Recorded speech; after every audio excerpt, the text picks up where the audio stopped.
तो आज हम प्रश्नावली 1.2 स्टार्ट करने जा रहे हैं, जिसमें आज हम सभी के सभी एग्जाम्पल्स को करेंगे प्रश्नावली 1.2 के। और साथ ही साथ यहाँ पर इस प्रश्नावली में 2 प्रमेय हैं, उसको भी आज हम प्रूव करने वाले हैं। और तो चलिए स्टार्ट करते हैं सेशन को। तो यहाँ पर प्रश्नावली को सबसे पहले मैं आपको थोड़ा सा बेसिक पार्ट 2 मिनट बता देता हूँ कि इस प्रश्नावली में हमें क्या चीजें पढ़नी है, उसके बारे में आइए जान लेते हैं। तो क्या है 1.3 अपरिमेय संख्याओं का पुनर्भ्रमण, ये हमारा टॉपिक है इस प्रश्नावली का। अपरिमेय संख्याओं का पुनर्भ्रमण का मतलब ये है कि अपरिमेय संख्याओं को पुनः से देखना, पुनः से उसका भ्रमण करना, यानी उसके बारे में जानना, एक तरीके से समझ लो। अपरिमेय संख्याओं को फिर से जानने का मतलब ये है कि भैया हमने पहले जब पढ़ा होगा तब तो हम जानेंगे, यानी कि क्लास 9th में अगर आपने पढ़ा है तो बहुत बढ़िया, नहीं पढ़ा है तो मैं आपकी जानकारी के लिए बता दूं कि ये टॉपिक क्लास 9th में था। बस इतना था कि आप जान लो कि अपरिमेय संख्या होती क्या है और उसके कुछ गुणधर्मों के बारे में हमने वहां पर पढ़ा था। तो इस क्लास में अब एक्स्ट्रा हमें क्या क्या क्या क्या चीजें पढ़नी है।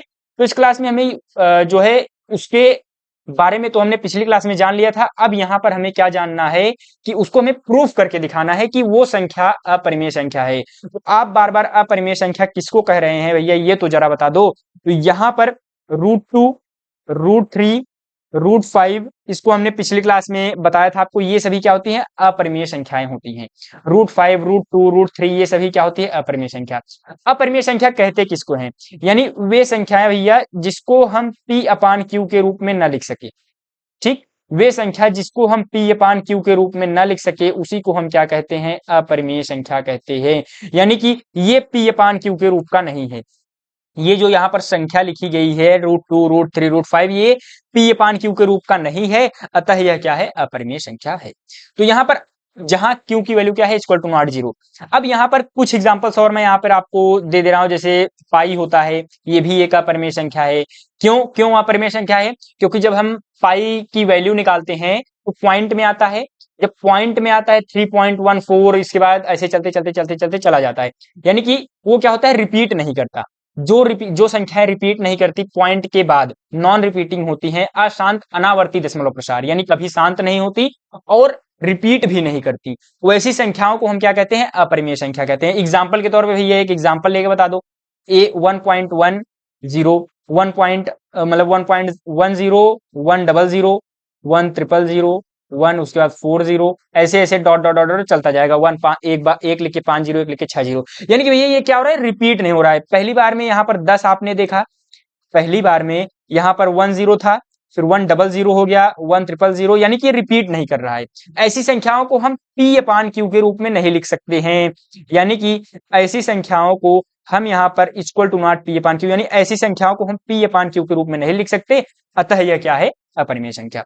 और यहाँ पर कुछ स्टूडेंट्स का डाउट आ रहा होगा, मैं अभी क्लियर कर देता हूं कि भैया आपने तो बताया था कि यहाँ पर इस वाले पेन से मैं लिख देता हूँ। हाँ, आपने बताया था कि मतलब हम जानते हैं कि पाई बराबर 22/7 होता है, यानी आप लोग ऐसा जानते होंगे कि पाई बराबर 22/7 होता है, हमें ये बताया गया है। ठीक है, तो 22/7 होता है, लेकिन ये जो भी अध्यापक आपको पढ़ाए होंगे, बताए होंगे, उन्होंने बताया होगा कि अप्रॉक्स वैल्यू होता है, एग्जैक्ट वैल्यू नहीं होता। नहीं पता है तो मैं बता देता हूं, पाई का ये एग्जैक्ट वैल्यू 22/7 नहीं होता, यानी लगभग वैल्यू होती है। तो यहाँ पर हम एग्जैक्ट वैल्यू की बात कर रहे हैं, यानी जब हम लगभग, अगर ये 22/7 तो P/Q के रूप का है, यानी इक्वल टू P/Q, यानी ये परिमेय संख्या है, अतः ये भी परिमेय संख्या है। ऐसा तब होता जब ये एकदम एग्जैक्ट इक्वल होती, लेकिन ये एग्जैक्ट इक्वल नहीं है, तो ये अपरिमेय संख्या है, लेकिन ये आपका परिमेय संख्या है, ये आपको ध्यान देना है। ठीक, तो इतनी चीज हमने यहाँ पर बता दिया, पुनर्भ्रमण हमने कर लिया है, यानी कि हमें वे संख्याएं जिसको हम P/Q के रूप में नहीं लिख सकते वो अपरिमेय संख्याएं हैं, ये तो हमने पिछली कक्षा में जान लिया था। आइए अब इस कक्षा में थोड़ा सा एडवांस लेवल में इसके प्रूफ पर चलते हैं, इसके सिद्ध पर, यानी इसको प्रूफ कैसे करेंगे, इसको दिखाएंगे कैसे कि ये संख्या अपरिमेय संख्या है। तो यहाँ पर हमारा ये प्रमेय कहता है, इस एक्सरसाइज का पहला प्रमेय और इस चैप्टर का दूसरा प्रमेय, जिसको हम 1.2 नाम दिया है इस चैप्टर, मतलब जो है बुक ने। तो यहाँ पर प्रमेय 1.2 एनसीईआरटी मैं पढ़ाता हूँ, आप किसी भी बोर्ड के हैं, हिंदी माध्यम के विद्यार्थी हैं तो आप पढ़ सकते हैं। और जैसे स्पेसिफिकली जब मैं क्लास लेता हूँ ऑब्जेक्टिव क्वेश्चंस का, तो वो बिहार बोर्ड वाले भी ले सकते हैं और दूसरी चीज यूपी बोर्ड वाले भी ले सकते हैं, क्योंकि 20 ऑब्जेक्टिव आता है। वैसे मैं यूपी बोर्ड वाले स्टूडेंट्स को ही पढ़ाता हूँ बेसिकली, लेकिन ये कोई भी स्टूडेंट पढ़ सकते हैं, क्योंकि एनसीईआरटी है, हर जो है क्या कहते हैं राज्य में चलता है, चाहे एमपी बोर्ड हो, चाहे आपका राजस्थान बोर्ड हो, चाहे बिहार बोर्ड हो, चाहे उत्तराखंड बोर्ड, तो वहाँ सभी जगह पर चलता है। लेकिन हिंदी माध्यम में आप हैं तब, क्योंकि इंग्लिश में अगर आप जैसे इंग्लिश मीडियम में है तो आपको समझ में ही नहीं आएंगी चीजें, मतलब बहुत कम समझ में आएंगी, वो चीज है। तो यहां पर आगे बढ़ते हैं। मान लीजिए P एक अभाज्य संख्या है। क्या बोला है? P एक अभाज्य संख्या। नहीं भैया, अभी अभी जो है आपने पिछली क्लास में, पिछली एक्सरसाइज में क्या बताया था कि अभाज्य संख्या को हम क्या लिख सकते हैं? P एक अभाज्य संख्या है, यानी कि P का जब हम गुणनखंड करेंगे, P का जब हम गुणनखंड करेंगे तो वो एक से विभाज्य होगा और स्वयं से। इतनी चीज आपने बताई थी कि उसका फैक्टर करने पर वो संख्या एक से और स्वयं से विभाज्य होगी, यानी उसके केवल दो फैक्टर होंगे। इतनी चीज तो आपने बता दी थी। तो यानी कि ये चीज हमें पता है, यानी पी के केवल दो फैक्टर होंगे, इतना बात अभी हमें पता चल चुका है फर्स्ट स्टेटमेंट से। ठीक है, सेकंड स्टेटमेंट क्या कह रहा है? वाक्य, दूसरा वाक्य, यदि पी ए स्क्वायर को विभाजित करती है तो पी ए को भी विभाजित करेगी। यहां पर इसमें इसका जो डेरिवेशन है यानी उत्पत्ति है वो हमें नहीं करना है, यहाँ पर निगमन इसका हमें नहीं करना है, उत्पत्ति हमें इसको मतलब प्रूफ नहीं करना है एक तरीके से, क्योंकि ये एग्जाम में नहीं आएगा।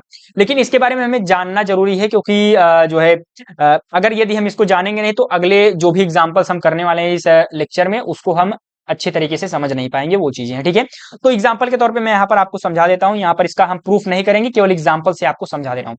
क्या है? पी ए का भाज्य संख्या हमने एग्जाम्पल के तौर पे क्या मान लिया? जैसे एग्जाम्पल हमने ले लिया पी एक कोई अभाज्य संख्या हमने मान लिया, जैसे सबसे छोटी अभाज्य संख्या क्या है? दो। दो ही मान लो, ऐसा जरूरी नहीं कि छोटी मानो, 3 मान लो, 5 मान लो, 7 मान लो, कुछ भी आपकी इच्छा। तो पी को हमने 2 मान लिया। ठीक, और यहां पर क्या करें? पी ए स्क्वायर को विभाजित करता है, यानी इसका कहने का मतलब क्या है? पी ए स्क्वायर को विभाजित करता है, इसका कहने का मतलब क्या है?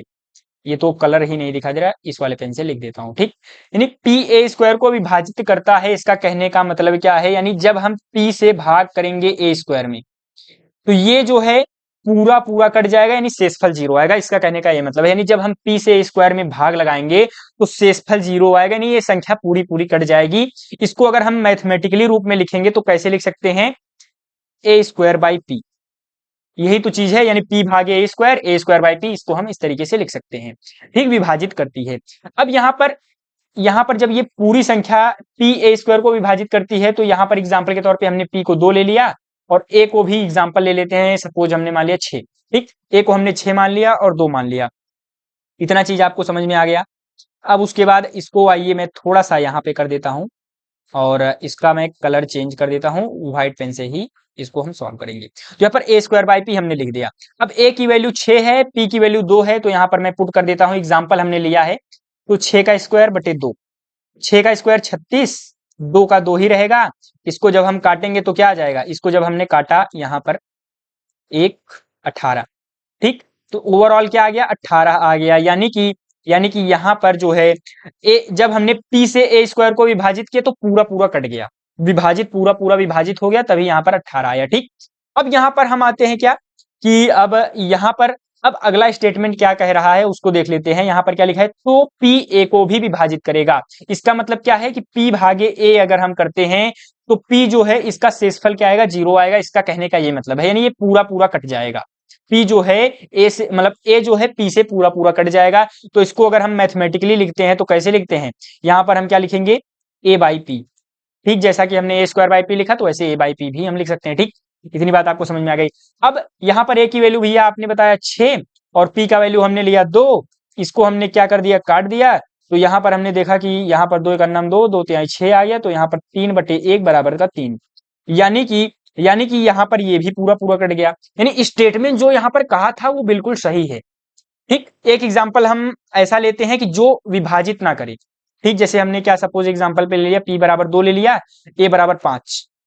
ठीक, तो a स्क्वायर बाई p बराबर a की वैल्यू हमने 5 का स्क्वायर कर दिया बटे p की वैल्यू 2 है, p की वैल्यू 2, a की वैल्यू 5, ये 25 बटे 2। तो यहां पर अब देखेंगे, हम क्या देखेंगे कि 2 से जब हम काट रहे हैं तो ये क्या हो रहा है? 2 एक अन्नम 2, 2 दूना 4 और यहाँ पर क्या बच रहा है? 1 हासिल बच रहा है, यानी पॉइंट में आंसर आ रहा है। जब ये पूरा पूरा विभाजित नहीं हो रहा है, यानी कि 2 भागे यदि हम 25 करते हैं तो शेषफल 0 नहीं आता। यानी ये तो एकदम घुड़मिड़ा दिया हूं मैं। ठीक है, देसी भाषा में घूर मिला दिया हूं, तो ये 2/25 कर लेते हैं। ठीक है, तो यहाँ पर क्या हो जाएगा, 2/25, 2 एक अन्नम 2, यहाँ पर 0, 5 हमने उतार लिया, 2 दूना 4, एक शेष, यानी कि अब इसको और हम नहीं काट सकते। ठीक है, पॉइंट में आ जाएगा, यानी कि शेषफल 0 नहीं आया, यानी ये पूरा पूरा विभाजित नहीं है। तो उसी प्रकार से जब ये पूरा पूरा विभाजित नहीं है तो a बाई पी भी पूरा पूरा विभाजित नहीं होगा, चाहे तो करके देख लो 5/2। तो क्या ये विभाजित हो रहा है? भैया नहीं हो रहा है पूरा पूरा। क्यों नहीं हो रहा है? क्योंकि 2/5 यदि हम करेंगे तो शेषफल क्या आ रहा है, 2 दूना 4, 1 आ रहा है। कहने का मतलब आप समझ गए, यानी कि ऐसी संख्या हमें लेनी है कि जब जब पी ए स्क्वायर को विभाजित करेगा तो पी ए को भी काटेगा। कोई भी आप एग्जांपल लेकर के देख लीजिएगा। एक एग्जांपल ऐसा और अगर आप कहें तो मैं लेकर के दिखा दूं आपको। ठीक है, एक एग्जांपल जैसे हमने क्या ले लिया, और जैसे एग्जांपल के तौर पे p बराबर हमने 3 ले लिया अभाज्य संख्या, हमें क्या लेना है, अभाज्य संख्या ही लेना है। और a की वैल्यू भैया आपने क्यों 6 ही लिया, -6 भी तो ले सकते थे। यहाँ पर क्या लिखा है, a जो है एक धनात्मक पूर्णांक है, पूर्णांक है, ना कि यहाँ पर 6.3 भी नहीं ले सकते, क्योंकि ये क्या है, आपका पॉइंट में अंक आ गया है, तो ये क्या हो जाएगा, धनात्मक पूर्णांक नहीं है। तो यहाँ पर क्या हो जाएगा, एक सेकेंड, तो इसको मैं मिटा दूं। हाँ, तो यहाँ पर क्या लिख दूंगा, a की वैल्यू मैं ले लेता हूँ, सपोज 6 ही ले लेते हैं। तो इसको आइए सॉल्व कर लेते हैं अपने तरीके से। तो यहाँ पर क्या हो जाएगा, फिर से वही चीज है, a स्क्वायर बाई पी हमने लिखा, a की वैल्यू यहाँ पर 6 है, इसका स्क्वायर हमने किया, बटे p की वैल्यू 3 है। अब इसको 6 36 बटे 3, 3 से काटे, 3 एकम 3, 12 36, यानी 12 पूरा पूरा विभाजित हो रहा है। ठीक, शेषफल 0 आ रहा है। ठीक, अब उसी प्रकार से यदि भैया यहाँ पर शेषफल 0 आ गया तो अब ये वाली कंडीशन भी सेटिस्फाई होनी चाहिए, यानी पी ए को भी विभाजित करना चाहिए, क्योंकि यहाँ पर पी ए स्क्वायर को तो विभाजित कर रहा है। तो यहाँ पर 6/3 हमने लिया, तो ये क्या आ गया, 2 आ गया, यानी कि जैसे 3 एकम 3, 3 दूना 6, नहीं ये भी पूरा पूरा विभाजित हो रहा है, यानी शेषफल 0 आ रहा है। तो कहने का मतलब बस सिर्फ इतना है कि बस आप इतना समझिए कि यदि कोई संख्या, जैसे मान लीजिए हमने यहाँ पर a स्क्वायर लिया है, यदि p से ये a स्क्वायर विभाज्य हो रहा है तो p से a भी विभाज्य होगा, यानी कि ये तो बॉक्स वाला है, तो यहाँ पर मैं क्या लिख सकता हूँ, जैसे p है और यहाँ पर क्या है, a स्क्वायर, इसको हम क्या लिख सकते हैं, p a इंटू a, यानी ये जो p और a है ये भी आपस में विभाज्य होंगे। बस इतनी सिंपल सी चीज है, बस यही आपको समझना है। ठीक, आगे बढ़ते हैं। इतना हमने एग्जांपल के तौर पे आपको इस प्रमेय को समझा दिया, बल्कि इतने टाइम में मैं तो प्रूफ ही कर देता, चलिए कोई बात नहीं। अब यहाँ पर लेकिन मैं प्रूफ कर तो दूंगा आपको, मतलब बहुत कम ही समझ में आएगा और उसका यूज भी नहीं है, तो क्या मतलब है। ठीक, वो चीज है। तो आइए स्टार्ट करते हैं, अपने प्रमेय 1.3 पर आते हैं, जो कि इंपॉर्टेंट प्रमेय है। ये हो सकता है हूबहू आपके पेपर में ये सवाल देखने को मिल जाए। ठीक है, ये सवाल आपके पेपर में हो सकता है हूबहू देखने को मिल जाए कि सिद्ध कीजिए कि √2 एक अपरिमेय संख्या है। ठीक है, तो आइए स्टार्ट करते हैं। यहाँ पर हमें क्या प्रूफ करना है भैया, कि √2 एक अपरिमेय संख्या है, ये हमें दर्शाना है। तो √2 एक अपरिमेय संख्या है, तो हमें पता है कि √2 बराबर क्या होता है, 1.4142 और 13 डॉट डॉट डॉट डॉट, इस तरीके से कुछ इस प्रकार से होता है। यानी कि हमने देखा √2 को हम इस प्रकार से लिख सकते हैं। अभी अभी आपने भैया पीछे बताया, पीछे यहाँ पर एक एग्जांपल लेकर के बताया कि ये नॉन रिपीटिंग जब नंबर होंगे, यानी कि अशांत अनावर्ती दशमलव प्रसार जब होगा तो वो क्या होगा, अपरिमेय संख्या होगा। अभी अभी आपने बताया, तो वही चीज यहां पर भी मैं लिख दूंगा, क्या लिख दूंगा, इक्वल टू नॉट p/q। अतः यानी कि ये p अपान q के रूप का नहीं है, अतः यह अपरिमेय संख्या है, अतः यह अपरिमेय संख्या है। ठीक, अब उसके बाद आपने इसको सॉल्व कर दिया है, कितना सिंपल सा प्रूफ था। और यहां पर एग्जामिनर क्या करेंगे, सिंपल सा यहां पर आपका क्या करेंगे, ऐसे टिक करेंगे और यहां पर आपको 0 नंबर दे देंगे। अब आप लोग सोच रहे होंगे कि मैंने तो प्रूफ तो कर दिया, आखिर 0 नंबर का सवाल आता है क्या। सवाल तो 2 या 4 नंबर का आएगा, लेकिन आपको यहाँ पर 0 नंबर क्यों मिलेंगे, क्योंकि ये सही तरीका नहीं है प्रूफ करने का। यानी कि अब आपके कहने का मतलब ये है कि जैसे अब तब तो इस हिसाब से तो हम ऐसे भी कर सकते थे, पिछले साल मतलब जो है क्या कहते हैं, क्लास 9th में हमने पढ़ा था सर्वांग क्षमता। ठीक है, तो उस हिसाब से हम इसको भी क्या कर सकते हैं कि जो है ये सर्वांगक्षम क्या होता है, सर्वांगक्षम का मतलब क्या होता है, सिंपल सा मतलब कि जैसे कोई एक आकृति है, कोई भी त्रिभुज मान लो, कोई भी त्रिभुज है, अगर उसके ऊपर हमने पहला त्रिभुज है, उसके ऊपर अगर हमने दूसरा त्रिभुज रख दिया, जैसे मान लो सपोज 2 त्रिभुज है। ठीक है, एक त्रिभुज के ऊपर अगर हमने दूसरा त्रिभुज रख दिया और दोनों त्रिभुज एक दूसरे को आपस में ढक लेते हैं, पूरा पूरा ढक लेते हैं, तो त्रिभुज क्या कहलाता था, सर्वांगक्षम कहलाता था एक दूसरे के रेस्पेक्ट में। ठीक है, तो उसी प्रकार से यहाँ पर देखो दो त्रिभुज तो भैया आपने ले लिया है। अब मैं इसको सिंपल सा क्या करूंगा, यहाँ पर ऐसे ढक करके दिखा दूंगा एग्जामिनर को, और मैं कह दूंगा कि अतः यह क्या है, सर्वांगसम है। ऐसा भी तो हम सिद्ध कर सकते थे, तो हमने इतना बड़ा बड़ा क्यों लिखा कि एंगल ए बराबर होता है एंगल सी के, और उभयनिष्ठ भुजा ए बी है, ये भुजा बराबर है इस भुजा के, ये भुजा बराबर है, ये कोण बराबर है उस कोण के, ये कोण 90 डिग्री है आरएचएस से, साइड एंगल साइड से, अतः यह सर्वांगसम है। तो हमने इतना बड़ा जो है पूरा जो है क्या कहते हैं, इतना बड़ा रायता क्यों हमने फैलाया पिछले लेक्चर में, मतलब पिछले कक्षा में। तो यहाँ पर इसी तरीके से कर सकते थे। तो वही चीज मैं यहाँ पर कहना चाहता हूं कि आप यहाँ पर जो है इसको मतलब डायरेक्टली लिख करके नहीं दिखा सकते कि ये अपरिमेय, यहाँ पर मैंने यहाँ पर आपको दिखा दिया है ये अपरिमेय संख्या होती है, तो अतः यह एक अपरिमेय संख्या है। ऐसे में नहीं करना है, हमें प्रॉपर उसको प्रूफ करके दिखाना है, ठीक है। ये चीज आपको समझ में आनी चाहिए कि ये तरीका सही तो है, ये तो हमने प्रूफ कर दिया है पी ए पान क्यू के रूप का नहीं, क्योंकि ये अशांत अनावर्ती है यानी नॉन रिपीटिंग डेसिमल के बाद है, तो ये क्या हो जाएगा आपका, क्या हो जाएगा, अपरिमेय संख्या। लेकिन इसको हमें प्रूफ करके दिखाना है, तो आइए इसको प्रूफ करते हैं।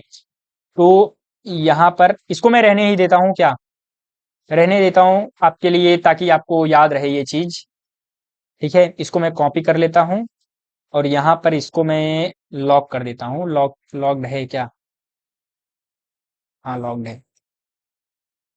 तो चलिए अब यहाँ पर हम इसको एक्चुअल तरीके से प्रूफ करके दिखाते हैं। तो यहाँ पर हम क्या लिखेंगे, सिद्ध, ठीक। तो हम इसको सिद्ध करते हैं विरोधाभास विधि से।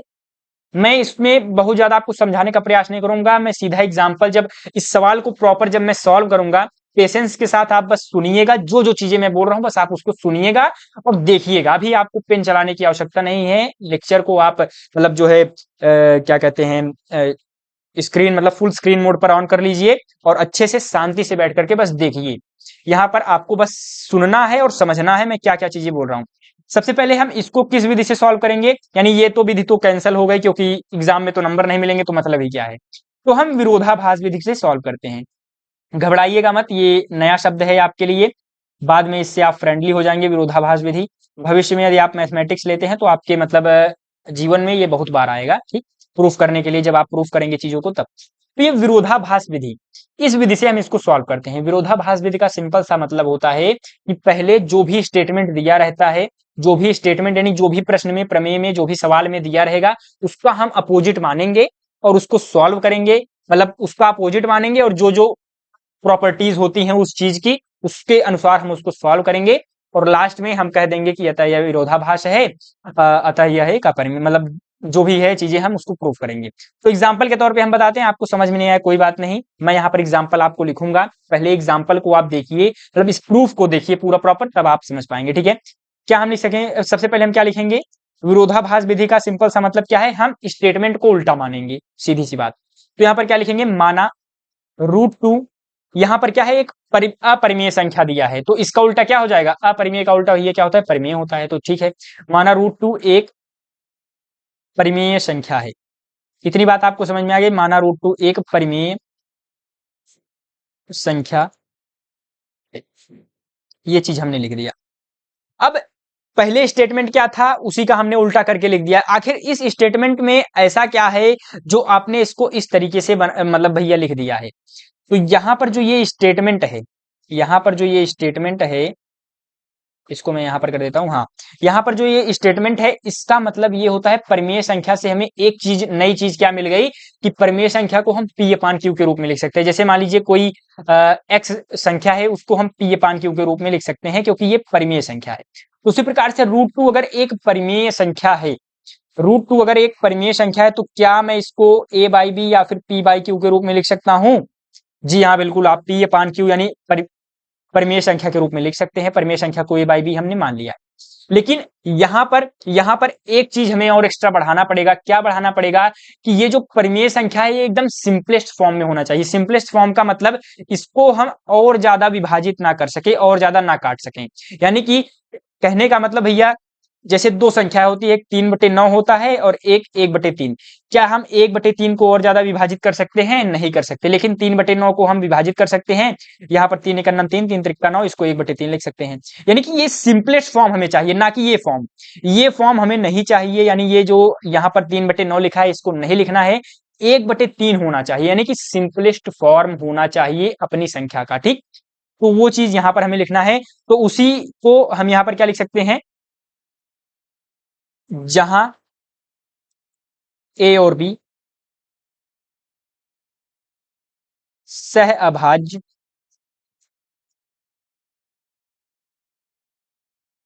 संख्या है, जहां ए और बी सह अभाज्य संख्या है। इतनी चीज मैंने यहां पर लिख दिया। क्या लिखा मैंने यहां पर कि जहां ए और बी सह अभाज्य संख्या, यानी कहने का मतलब आप समझे कि ए और बी सहभाज्य संख्या का मतलब क्या है। सह अभाज्य, अभाज्य संख्या क्या होता है, जिसका और हम टुकड़ा ना कर सके। अगर हम टुकड़ा करेंगे तो पॉइंट में आ जाएगा, सीधी सी बात। अभाज्य संख्या का मतलब हमने क्या जाना कि जो एक से और स्वयं से विभाजित हो, तो वही चीज है सिंपलेस्ट फॉर्म, सिंपल सी चीज है। ठीक है, तो √2a/b जहां ए और बी सह अभाज्य संख्या है। अब यहां पर इस स्टेटमेंट के आगे अब हम इसको और आगे कैसे सॉल्व करेंगे। तो यहां पर हमने एक चीज क्या देखा कि यहां पर √2 लिखा है। अब ये √2 मुझे थोड़ा सा मतलब अड़बड़ लग रहा है, तो इसको हम क्या करेंगे, सिंपल फॉर्म में लेकर के आएंगे। तो रूट को हटाने के लिए हम क्या करते हैं, दो स्क्वायर करते हैं। तो यहां पर हम क्या कर देंगे, वही सिंपल सी चीज, दोनों पक्षों का, दोनों तरफ वर्ग करने पर। तो भैया हम दोनों तरफ क्या कर देंगे, वर्क कर देंगे। हमारा वर्क करने का सीधा सा मोटिव ये है कि जो यहाँ पर कर्डिंग में लिखा गया है उसको हटाना है, यानी जो अंडर रूट है इसको हम हटाना चाहते हैं, ये स्क्वायर रूट को हम हटाना चाहते हैं। तो √2 का स्क्वायर हमने कर दिया, बराबर a/b हमने लिख दिया। अब यहाँ पर आगे क्या हो जाएगा, यहाँ पर √2 का स्क्वायर है तो ये 2 से ये अंडर रूट कट जाएगा। 2 से जब रूट कटेगा तो यहाँ पर ये जो वर्ग से ये अंडर रूट कट जाएगा, तो 2 बराबर, अभी तो हमने इसका स्क्वायर ही नहीं किया है भाई, तो यहाँ पर इसका भी स्क्वायर होगा। ठीक, तो यहाँ पर क्या आ जाएगा, यहाँ पर a² / b², इतनी चीज आपको समझ में आ गई। अब हमें क्या करना है, जो यहाँ पर a² / b² है इसको हमें अलग अलग करना है, यानी कि d² को बराबर के उस पार, a² को बराबर के, मतलब दोनों को अलग अलग करना है, बराबर के इस पार b², बराबर के इस पार मतलब उस पार a²। तो इसको हम क्या करेंगे, यहाँ पर लेकर के जाएंगे अलग अलग करने के लिए। जब हम इसको यहाँ पर लेकर के जाएंगे 2b² हो जाएगा, बराबर a² हो जाएगा। इतनी बात आपको समझ में आ गई। उसके बाद हम 2 को यहाँ इसके नीचे लेकर के आएंगे तो ये अलग हो जाएगा, तो यहाँ पर b² बराबर a²/2, b² बराबर a², यहाँ पर /2। अब मैं इसको क्या कर दे रहा हूँ, यहाँ पर इसको मैं थोड़ा सा जूम आउट कर दे रहा हूँ, क्योंकि नीचे तो स्पेस है नहीं, तो यहाँ पर मैं इसको थोड़ा सा जूम आउट कर दे रहा हूँ। ओ भाई कि मिट गया ये पूरा ही, तो यहाँ पर मैं इसको जूम आउट कर दे रहा हूँ, फिर आगे जो है बोलेंगे।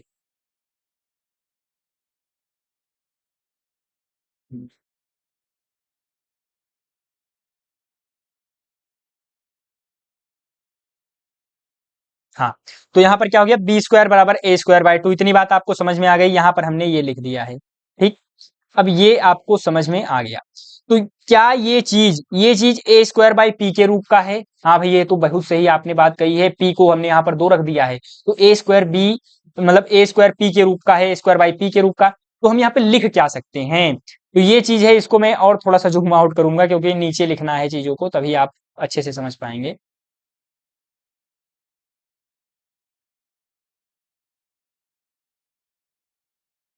इसको मैं अनलॉक करके थोड़ा सा और छोटा कर दे रहा हूँ ऊपर। हाँ, तो यहाँ पर क्या है, b² बराबर a²/2, इसका कहने का मतलब क्या है, a²/2। तो भैया आपने यहाँ पर पिछले वाले स्टेटमेंट में क्या बताया था कि यहाँ पर क्या है, p अभाज्य संख्या, तो p a² को विभाजित करती है, तो वही हम यहाँ पर क्या लिख देंगे, 2a² को विभाजित करती है। अच्छा, आपको पता कैसे चला भैया कि 2a² को विभाजित करती है, अगर कोई संख्या विभाजित करती है तभी तो कोई अन्य नंबर आता है। यहाँ पर b² आया कैसे है, विभाजित करेगी तभी तो आएगा, अगर नहीं करेगी तो हम इसको लिख ही नहीं सकते। तो ये चीज है, 2a² को विभाजित करती है। तो यहाँ पर हम क्या लिखेंगे, अतः, यहाँ पर क्या लिखेंगे, अतः 2a² को विभाजित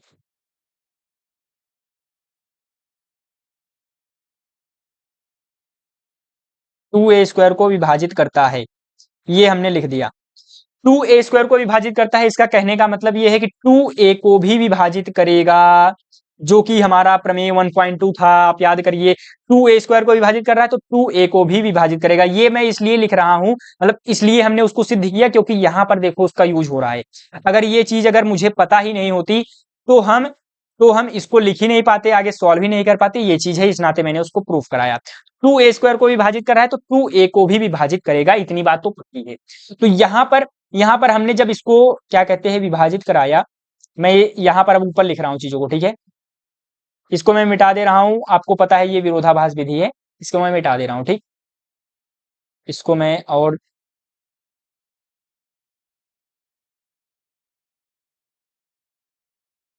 ठीक है। अब यहां पर हम इसको आगे सॉल्व करेंगे। 2a² को विभाजित करता है तो 2a को भी विभाजित करेगा। इसी चीज को मैं यहां पर कॉपी कर लूं पहले, फिर ऊपर लिख दूं तो ज्यादा सही पड़ेगा क्या। हाँ, इसको मैं क्या कर लेता हूं, कॉपी कर लेता हूं।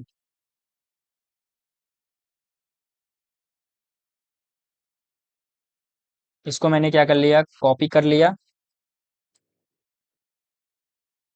यहां पर मैं लेकर के आ रहा हूं, क्योंकि स्पेस नहीं है, इसमें थोड़ा सा टाइम लग रहा है, ठीक है।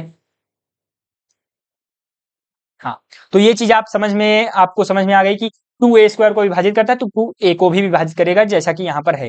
तो पिछले प्रमेय में हमें सिद्ध किया, तो यहाँ पर क्या 2a को भी विभाजित करेगा, इसका मतलब क्या है, इसके लिए हम क्या लिखेंगे, यानी कि a/2 लिख सकते हैं। हमने यहाँ पर जैसे a²/2 लिखा तो इसको हम क्या लिख सकते हैं, a/2 लिख सकते हैं। बराबर ये क्या हो जाएगा आपका, बराबर हो जाएगा b के, क्योंकि यहाँ पर b² था।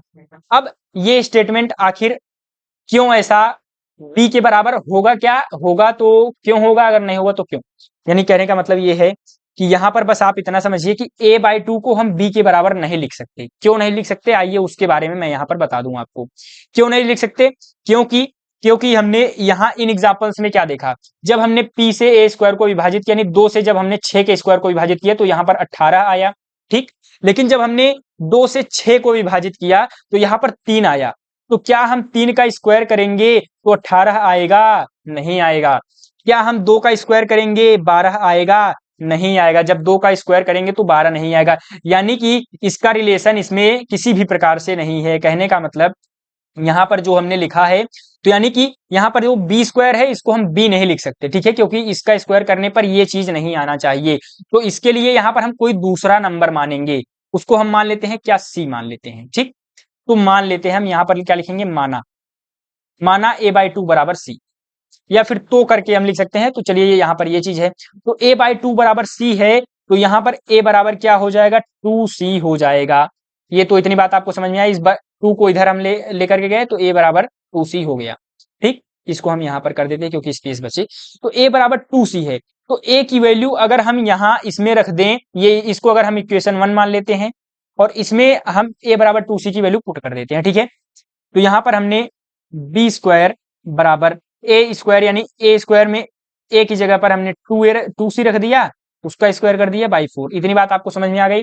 यानी कि सिंपल सा हमने a की जगह पर जो है 2c की वैल्यू रख दिया, या फिर हम यहाँ पर लिख सकते हैं a का मान समीकरण 1 में रखने पर, ठीक है। तो इसको मैं नीचे लेकर के जाऊंगा थोड़ा सा, यहाँ पर मैं लिखूंगा क्या, a का मान समीकरण 1 में रखने पर, a का मान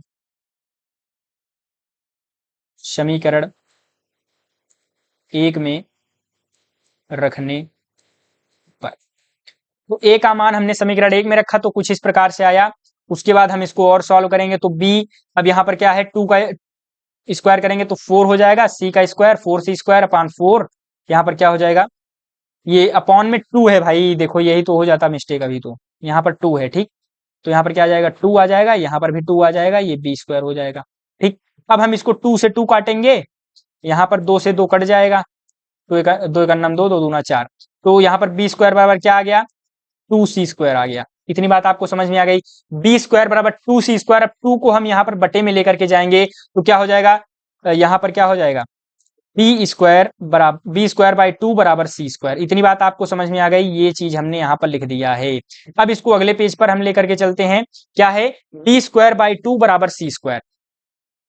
तो यहाँ पर नेक्स्ट पेज में हम क्या लिखेंगे, इसको मैं क्या कर लेता हूँ, कॉपी कर लेता हूँ, ठीक। हाँ, इसको मैं यहाँ पर इरेज कर देता हूँ।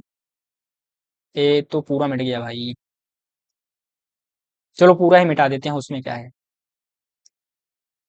तो यहाँ पर क्या हो जाएगा, हमने क्या लिखा, बी स्क्वायर बाई टू बराबर सी स्क्वायर, ये हमने पिछले पेज में देखा, यहाँ पर वही चीज हमने यहाँ पर लिखा है। ठीक, अब यहाँ पर क्या हो गया, बी स्क्वायर बाई टू, अब सी स्क्वायर को हम इस तरफ लेकर के जाएंगे तो क्या हो जाएगा, सी स्क्वायर बराबर बी स्क्वायर बाई टू। इतनी बात आपको समझ में आ गई। तो यानी कि जो यहाँ पर इक्वेशन है, क्या ये फिर से वही रूप हो गया।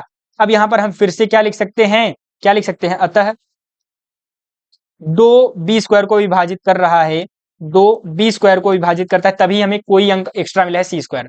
अतः दो बी स्क्वायर को विभाजित, थोड़ा सा आपको नहीं समझ में आएगा, लेकिन जैसे जैसे जो है क्या कहते हैं, अगले एग्जांपल पर हम चलेंगे तो पूरा समझ में आ जाएगा आपको। दो बी स्क्वायर को विभाजित करता है, तो दो जो है बी को भी विभाजित करेगा, बी को भी विभाजित करेगा। अब यहां पर जैसे ही हमने ये स्टेटमेंट लिखा, जैसे ही हमने यहां पर ये वाला स्टेटमेंट लिखा, यहां पर ये, अब यहां पर ये क्या है, दो बी को विभाजित कर रहा है। ठीक, और यहां पर एक स्टेटमेंट हमने और क्या देखा, एक स्टेटमेंट हमने देखा कि दो ए को भी विभाजित करेगा। ठीक, यानी कि दो यहां पर ए को भी विभाजित कर रहा है और बी को भी विभाजित कर रहा है, लेकिन लेकिन हमने यहाँ ए और बी को सह अभाज्य माना है, यानी कि और ज्यादा हम ए और बी को विभाजित नहीं कर सकते। कहने का मतलब कि यार भैया, अभी अभी हमने इसको क्या माना कि ए और बी मतलब और ज्यादा नहीं कट सकते, लेकिन यहाँ पर ये तो दो से भी कट रहा, मतलब यहाँ पर ए जो है दो से कट रहा है और यहाँ पर बी भी दो से कट रहा है, यानी कि यहाँ पर माजरा क्या है, गलत हो गया। यानी जो हमने स्टार्टिंग में गलत चीज मतलब मान ली थी, यानी देखिए हमने क्या गलत अज्यूम किया, हमने रूट टू एक अपरिमेय संख्या थी, लेकिन हमने उसको क्या मान लिया, गलत मान लिया, यानी गलत कल्पना किया हमने। यानी ये सब क्या हो रहा है, गलत कल्पना के कारण हो रहा है। हमने गलत कल्पना की, इस नाते यहाँ पर ये क्या हो रहा है, दो ए को विभाजित कर रहा है और बी को भी विभाजित कर रहा है, जबकि ये क्या है, सह अभाज्य संख्या है, जबकि ये क्या है, सह अभाज्य संख्या।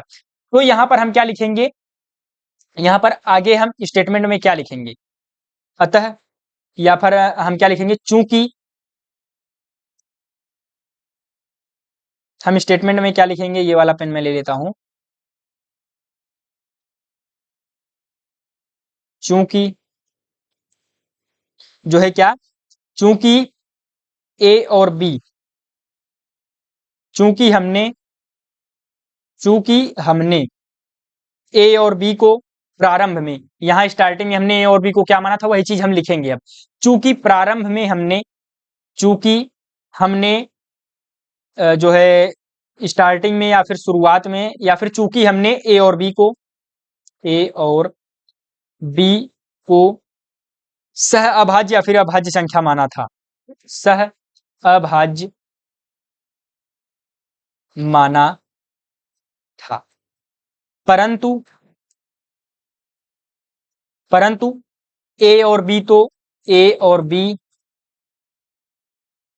तो दो से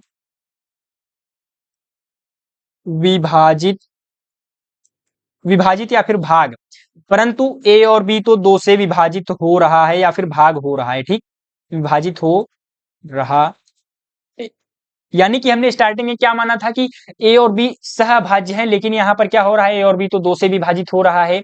तो यहां पर हम आगे क्या लिखेंगे, तो यानी कि यह सब यह सब हमारी हमारी गलत गलत कल्पना के कारण हुआ।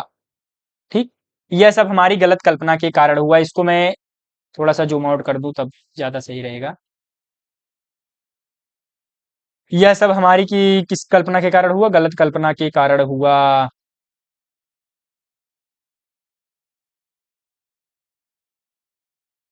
हाँ, तो क्या हमने लिख दिया, यह सब हमारी गलत कल्पना के कारण हुआ। हमने स्टार्टिंग में क्या मान लिया था कि ये सभी ये क्या है, यह सब हमारी गलत कल्पना हमने क्या कर ली थी कि रूट टू क्या है, एक अपरिमेय संख्या है, क्योंकि क्योंकि हमने माना था कि रूट टू एक परिमेय संख्या है, जबकि वास्तव में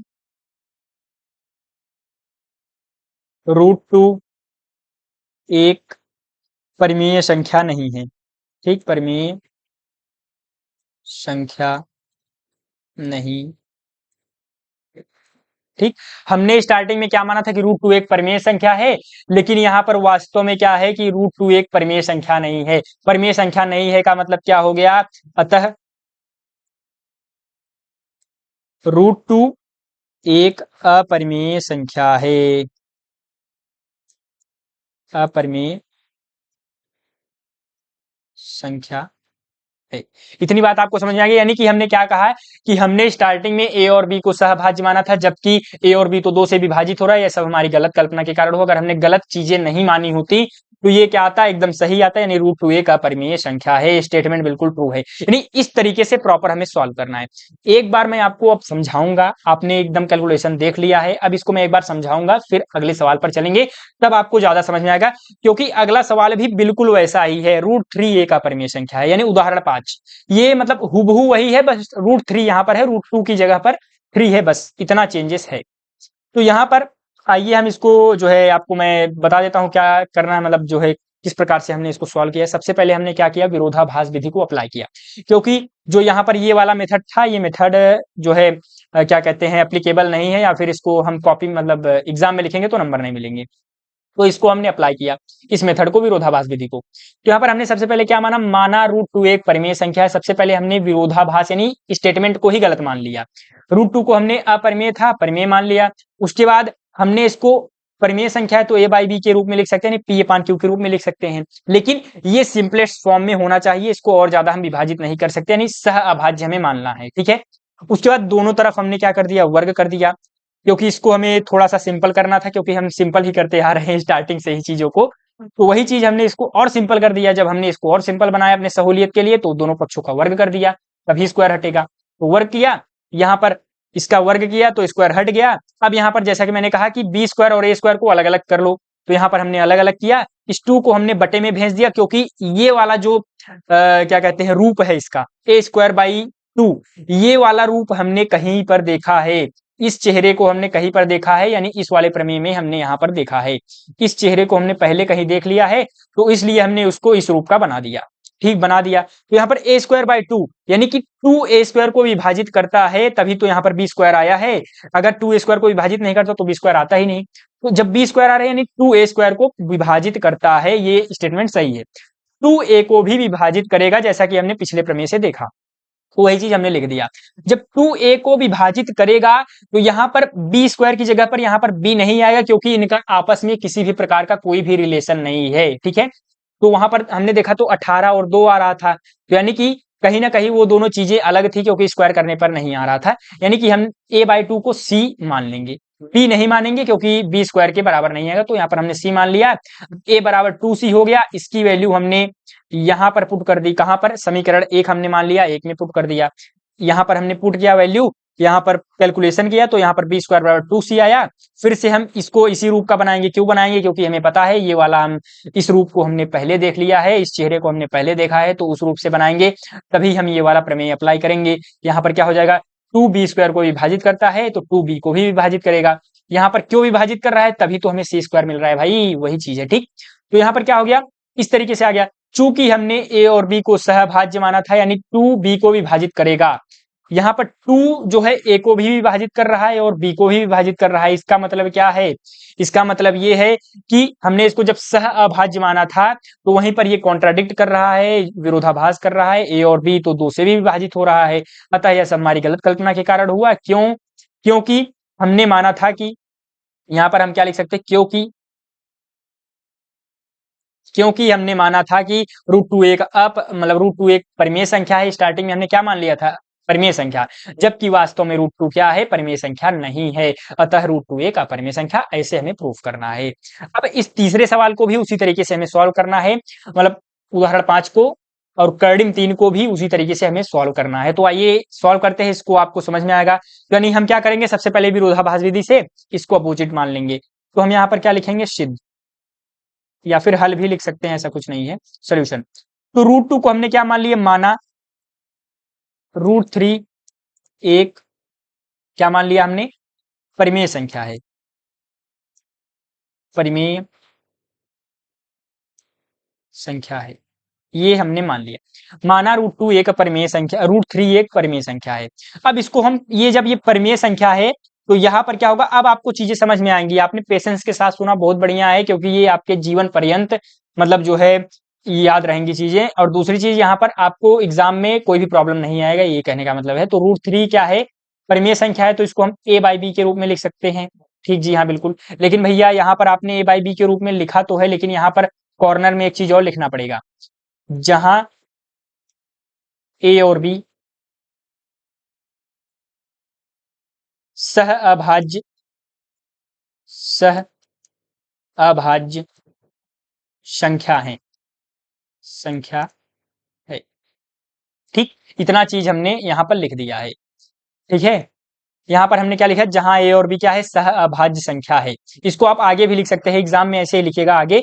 यहां पर मैं इसलिए नहीं लिखा क्योंकि बाद में मुझे जगह चाहिए इस नाते। तो √3 को हमने इस तरीके से लिख लिया। अब ये कर्णिम दिया है, तो इसको हम सिंपल सा क्या करेंगे, वर्ग करेंगे, सिंपल फॉर्म में लाने के लिए, सामान्य साधारण रूप में लाने के लिए। तो दोनों पक्षों का वर्ग करने पर, दोनों पक्षों का वर्ग करने पर, तो हमने क्या कर दिया, दोनों पक्षों का स्क्वायर कर दिया। जब हमने स्क्वायर किया तो √3 का स्क्वायर हो जाएगा।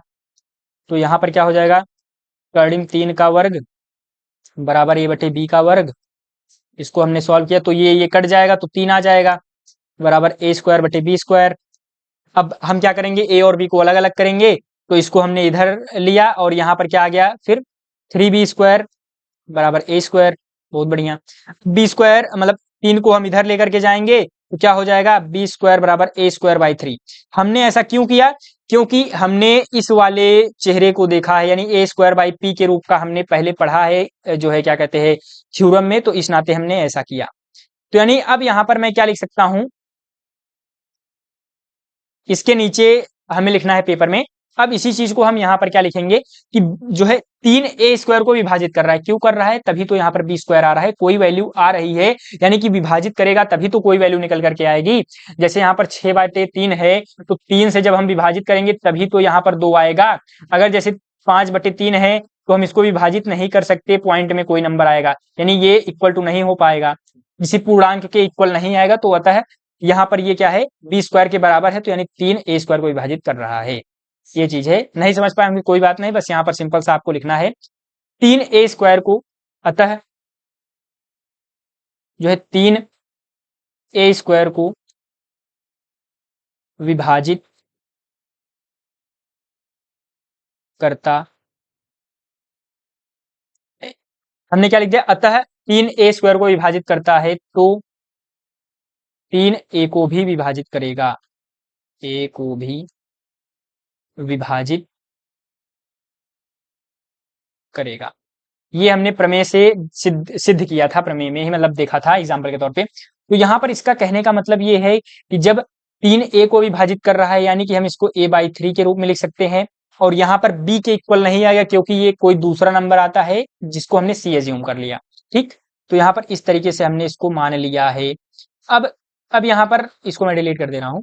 तो यहाँ पर इसको हम क्या लिख सकते हैं, 3 को जब इधर लेकर के जाएंगे तो क्या हो जाएगा, a बराबर 3c हो जाएगा।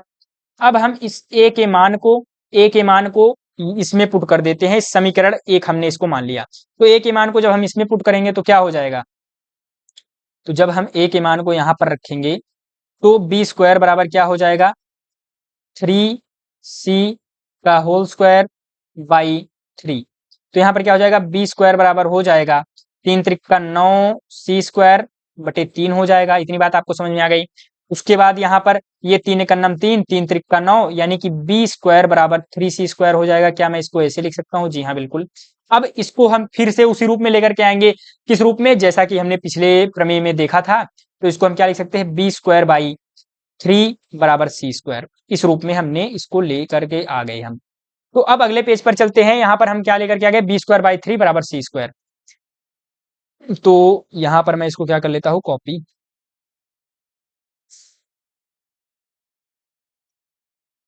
तो यहां पर क्या है, बी स्क्वायर बाई 3 बराबर सी स्क्वायर।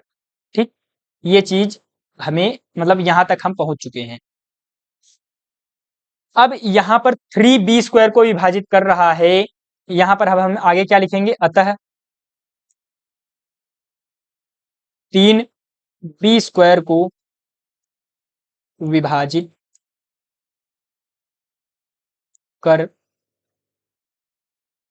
रहा है, तो 3b को भी विभाजित करेगा।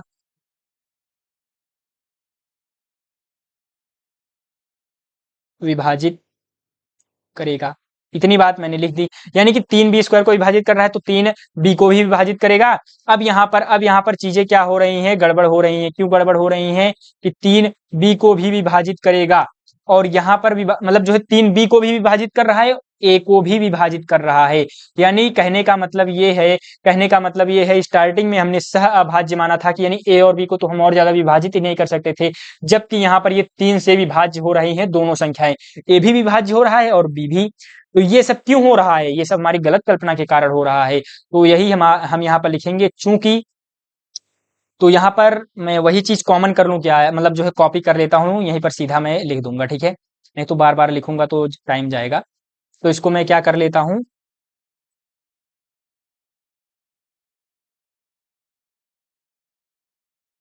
कॉपी। हमने क्या कर लिया भाई, कॉपी कर लिया। अब यहाँ पर मैं क्या कर दे रहा हूँ, सिंपल सा यहाँ पर पेस्ट कर दिया। ठीक, तो ये बढ़िया है गुरु, ठीक है। तो यहाँ पर क्या हो जाएगा, चूंकि हमने ए और बी को सह अभाज्य माना था, परंतु ए और बी तो 3 से विभाजित हो रहा है। किससे विभाजित हो रहा है, 3 से। ए और बी किससे विभाजित हो रहा है, 3 से विभाजित हो रहा है। यह सब हमारी गलत कल्पना के कारण हुआ, क्योंकि हमने माना था कि √3, क्योंकि हमने क्या माना था, हमने यह माना था कि √3 एक परिमेय संख्या है, जबकि वास्तव में √3 क्या है, जबकि वास्तव में √3 क्या है मेरे भाई, मिट जा ब्रो, जबकि वास्तव में √3 एक परिमेय संख्या नहीं है, अतः √3 क्या है, एक अपरिमेय संख्या है। हमने सिद्ध कर दिया, यही हमारा क्या हो गया, आंसर आ गया। ठीक, इति सिद्धम हम क्या लिख देंगे, यहां पर क्या लिख देंगे, इति सिद्धम, इति सिद्धम या फिर हेंस प्रूव्ड।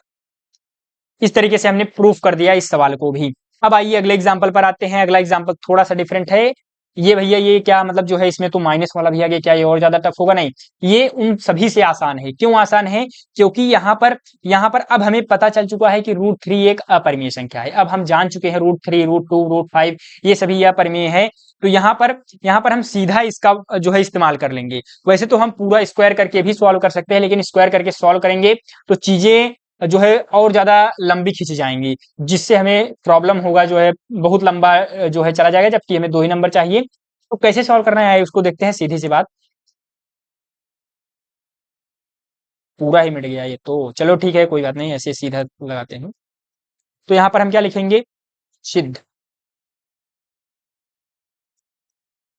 क्या है, दर्शाइए कि 5 माइनस कर्डिम 3 एक अपरिमेय संख्या है। इसका कहने का मतलब क्या है कि अब हम फिर से वही विरोधाभास विधि माना, हम इस पूरी संख्या को मानेंगे, ऐसा नहीं केवल √3 को लेंगे, पूरे संख्या को माना 5 माइनस कर्डिम 3 एक। अब ये क्यों अपरिमेय संख्या, पहले मैं ये बता देता हूं। किसी संख्या में या फिर कोई संख्या है, अगर उसमें हम अपरिमेय संख्या को घटाते हैं तो वो क्या आता है, अपरिमेय संख्या आता है, ठीक है, अपरिमेय आता है।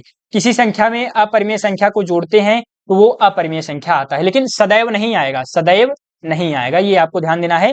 कुछ केसेस में आएगा, जैसा कि इस केस में हो रहा है। ठीक, तो अब यहाँ पर हम क्या लिखेंगे, माना √3 5 माइनस √3 एक परिमेय संख्या हमें माननी है, ठीक है, परिमेय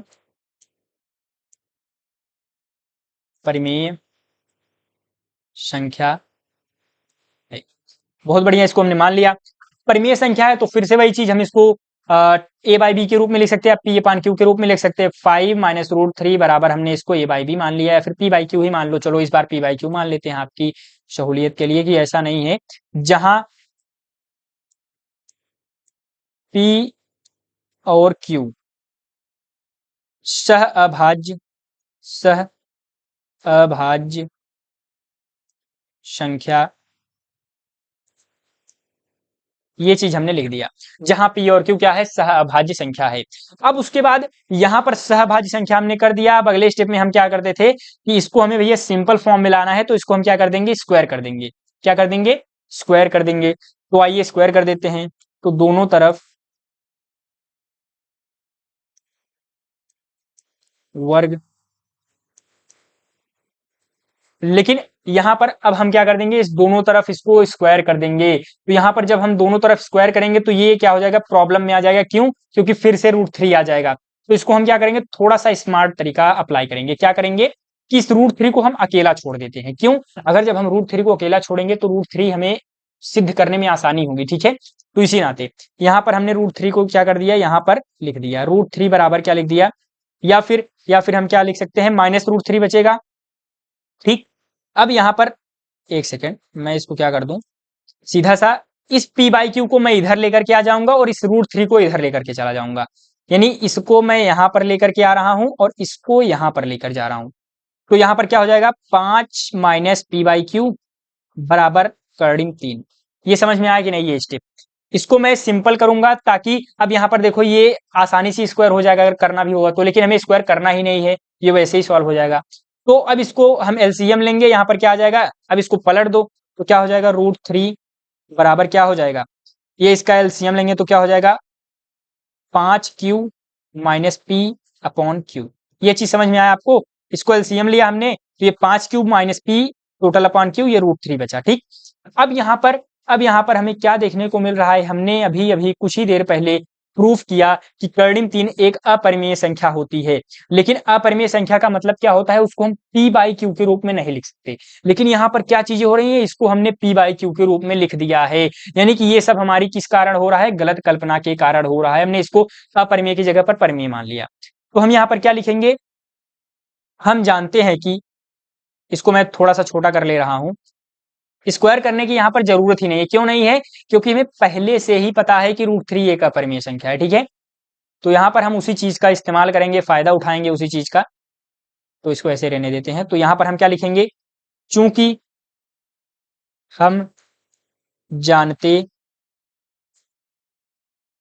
हैं कि √3 एक क्या है, चूंकि हम जानते हैं कि √3 एक अपरिमेय संख्या है, अपरिमेय संख्या है। चूंकि हम जानते हैं कि √3 एक अपरिमेय संख्या है, आ, लेकिन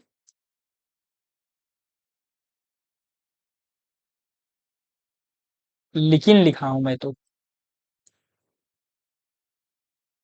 लेकिन यहाँ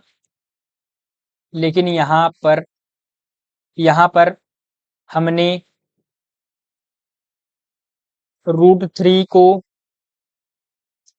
5q माइनस पी अपान क्यू के रूप में व्यक्त कर दिया है। यानी कि इसके रूप में व्यक्त करने का मतलब, यानी कि लेकिन हमने यहाँ पर हमने √3 को इसके रूप में व्यक्त कर दिया है। यानी कि √3 एक आपको दिखाई नहीं दे रहा होगा, √3 एक परिमेय संख्या है, परिमेय संख्या है। जबकि यहाँ पर हम क्या लिखेंगे, जबकि √3 क्या है, √3 एक अपरिमेय संख्या है। वो तो मैंने पहले लिख दिया है। तो यहाँ पर क्या है कि यहाँ पर √3 एक परिमेय संख्या है, जो कि गलत है, जो कि हमारी गलत कल्पना के कारण हुआ, जो कि ऐसा हमारी गलत कल्पना के कारण, गलत कल्पना के कारण हुआ। ठीक, इसको मैं जूम आउट कर दे रहा हूं, तब आपको दिखाई देगा।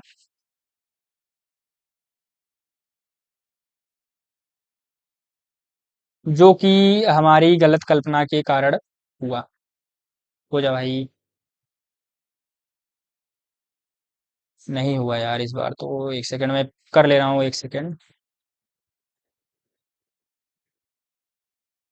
जो कि हमारी गलत कल्पना के कारण हुआ।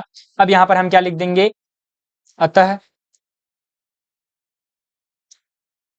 5 माइनस रूट 3 एक अपरिमेय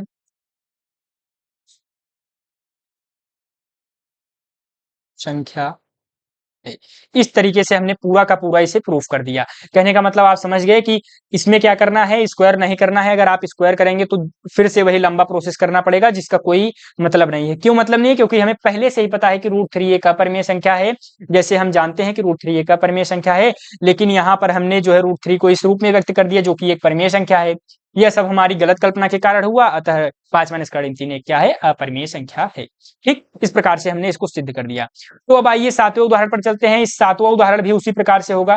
कैसे होगा, मैं अब फटाफट से सॉल्व कर दे रहा हूं। ठीक, एग्जाम्पल 7 सिद्ध। अब यहां पर सिद्ध में हम क्या लिखेंगे, माना 3√2 एक परिमेय संख्या है, परिमेय संख्या है, हमने ये मान लिया। अब उसके बाद तो 3√2 को हम p बाई क्यू के रूप में लिख सकते हैं, जहां p एंड q क्या है, सह अभाज्य हैं, सह अभाज्य संख्या है या फिर सहभाज्य है, संख्या है आप लिख दीजिएगा। तो यहाँ पर अब क्या है, 3√2 बराबर p बाई क्यू हमने लिख दिया है, जहां p और q क्या है, सह अभाज्य हैं। अब यहाँ पर क्या करना है हमें, इसके आगे इसको अब यहाँ पर तुरंत स्क्वायर नहीं करना है, यहाँ पर हमें चालाकी अपनानी है। क्या करना है कि इसको अलग करना है, क्योंकि √2 हमें पता है या अपरिमेय है, तो इसको हमें अलग कर देंगे तो सवाल हमारा सॉल्व हो जाएगा। √2 बराबर क्या हो जाएगा, p/3q। ठीक, ये हमें स्टेटमेंट मिल गया है। अब हम यहाँ पर क्या लिख देंगे, वही चीज हमें फिर से लिख देना है। क्या लिख देना है, यहाँ यहाँ √2 को, यहाँ हमने √2 को, यहाँ पर हम क्या लिख देंगे, यहाँ √2 को यहाँ हमने √2 को 3 बाई मतलब p/3q के रूप में व्यक्त किया। ठीक, जो कि जो कि एक परिमेय क्या है, हमने जिसको 3 बाई यानी p/q के रूप में व्यक्त किया है, तो यानी जो कि ये क्या है, परिमेय संख्या है। अब इसको मैं थोड़ा सा जूम आउट कर दे रहा हूं।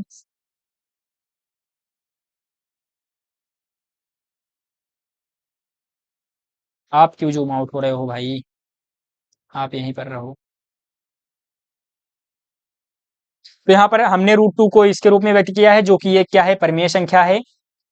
किंतु हम जानते हैं कि